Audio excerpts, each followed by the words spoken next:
Hi everyone, well thank you for being here with me in this newsletter community and on my database. I'm Wendy from My Menopause Transformation. I've just come back from the United Kingdom. I've been presenting at the British Society of Lifestyle Medicine Conference, fabulous conference, and it was really such a privilege to be sharing information on lifestyle science to practitioners and doctors. It's something that isn't getting a lot of dialogue at the moment, certainly with the menopause transition from perimenopause to menopause to postmenopause. And as I said to the attendees at my session, my position is that I have presented menopause and positioned the menopause transition that goes on from 45 right through to the late 50s. I've positioned that in the lifestyle science for symptom management and certainly positioned that in the women's health and aging research.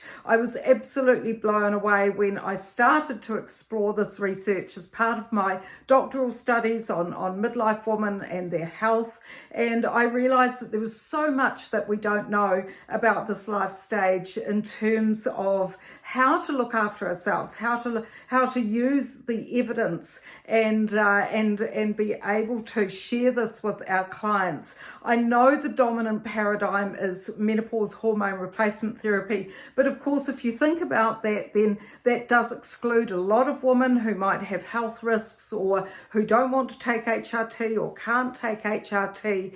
It's fantastic for so many women, but then as women go into postmenopause, the body is changing, and I think that many women find that because they haven't put in place the lifestyle science and the lifestyle changes, the medications don't necessarily work as well and may not be as effective. So my approach is that, let's support women in the way that we can as practitioners and have evidence lifestyle science as well for them. So this is just a slide behind me. This is a slide about some of the different forms of estrogen. There's 4 different types of estrogen that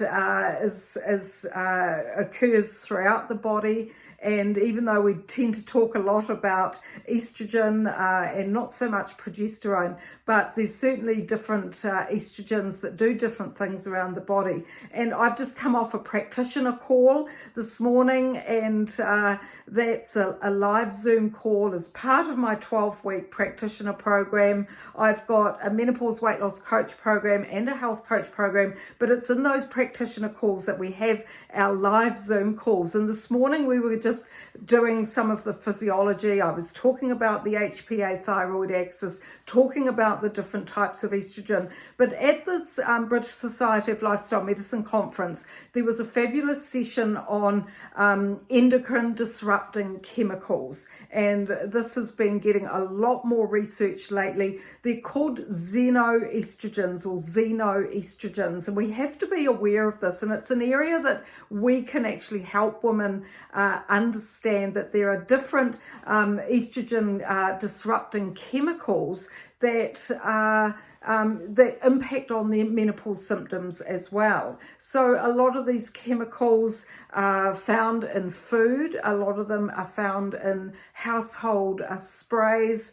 There's certainly different estrogen mimicking chemicals that are found in medications, including HRT. But what we want to do is we want to help women understand that, it's about finding balance with our reproductive hormones, and therefore we've got to be really careful if we are having excess estrogen. And these excess estrogens get stored in breast tissue and in fat cells, and we know that fat cells have the highest affinity to excess estrogen, no matter where that estrogen comes from. So even if women are on HRT, then it's important that they understand these estrogen mimicking chemicals and products that are, have been part of our life for the past 30 years or so, and we can help them, start to be aware of those. Then we've got phytoestrogens, which are plant-based estrogens,